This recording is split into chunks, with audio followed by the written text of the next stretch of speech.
ខ្ញុំត្រូវតែប្រញាប់យកចិត្តតាចាស់នេះឲ្យបានបើគាត់នៅតែមិនទទួលស្គាល់ខ្ញុំទេខ្ញុំមានតែត្រូវកម្ចាត់គាត់ចោលហើយ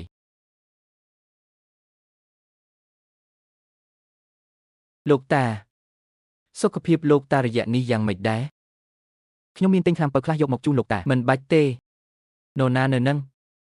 យករបស់ដែលនាងនាំមកនេះយកទៅបោះចោលឲ្យអស់ទៅខ្ញុំនិងបងមកត្រូវបែកគ្នាគឺដោយសារតែតាចាស់ចង្រៃនេះឯងបើគាត់ចិត្តដាច់កុំបន្ទោសថាខ្ញុំអាក្រក់ឲ្យសោះយកថ្នាំនេះទៅដូរជាមួយថ្នាំរបស់លោកតាទៅនេះឯងកុំបារម្ភអីគ្មាននរណាដឹងទេ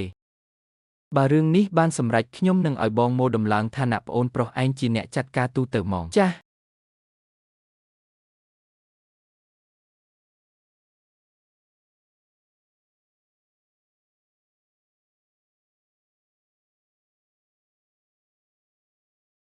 នាងឯងមកទីនេះធ្វើអី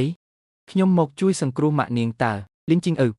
ខ្ញុំប្រមាននាងកុំប៉ះពាល់ម៉ាក់ខ្ញុំបើមិនអញ្ចឹងខ្ញុំបដូរជីវិតជាមួយនាងមិនខានភ័យអីម្លេះនាងចង់ឲ្យវិជ្ជាបណ្ឌិតបាទវះកាត់ឲ្យម៉ាក់នាងមិនអញ្ចឹងអេយើងចេញទៅនិយាយគ្នានៅក្រៅ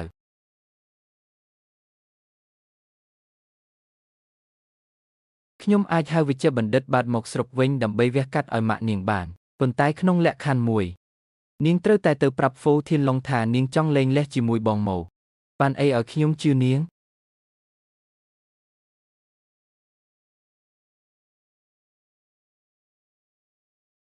វិជ្ជាបណ្ឌិតបាទតើលោកអាចត្រឡប់មកវះកាត់នៅស្រុកវិញបានទេគ្មានបញ្ហាទេយ៉ាងម៉េចដែរខ្ញុំយល់ព្រមនៅមានលក្ខខណ្ឌមួយទៀតពេលដែលនាងសុំលេងលេះនាងត្រូវប្រាប់ថានាងលួចមានសហាយជាមួយលីនហាវធាននាងឯងកំពុងមួយបង្កាច់ខ្ញុំហើយខ្ញុំមិនអាចយល់ព្រមទេជីវិតម៉ាក់នាងសំខាន់ឬក៏កេរ្តិ៍ឈ្មោះនាងសំខាន់ជាង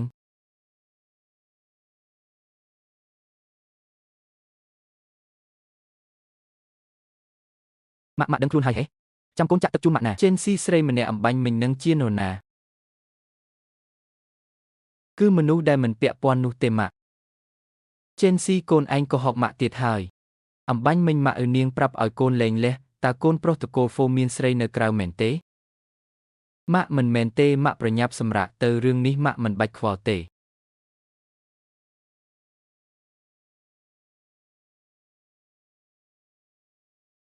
ហាវធានអាការៈម៉ាក់ខ្ញុំពេលនេះយ៉ាងម៉េចហើយលទ្ធផលព្យាបាលមិនសូវល្អសោះបើនៅតែមិនវះកាត់ទេគាត់អាចនឹងកាន់តែឈឺចាប់ចុះវិជ្ជាបណ្ឌិតបាទគាត់មិនទាន់ទៅមកវិញទេអេជេនស៊ីសុំទោសផងលោកនាយកប្រាប់ខ្ញុំថាវិជ្ជាបណ្ឌិតបាទបានបដិសេធគាត់ហើយប៉ុន្តែនាងកុំបារម្ភអីខ្ញុំកំពុងតែពឹងពាក់គេឲ្យជួយហើយហាវធានអរគុណលោកណាស់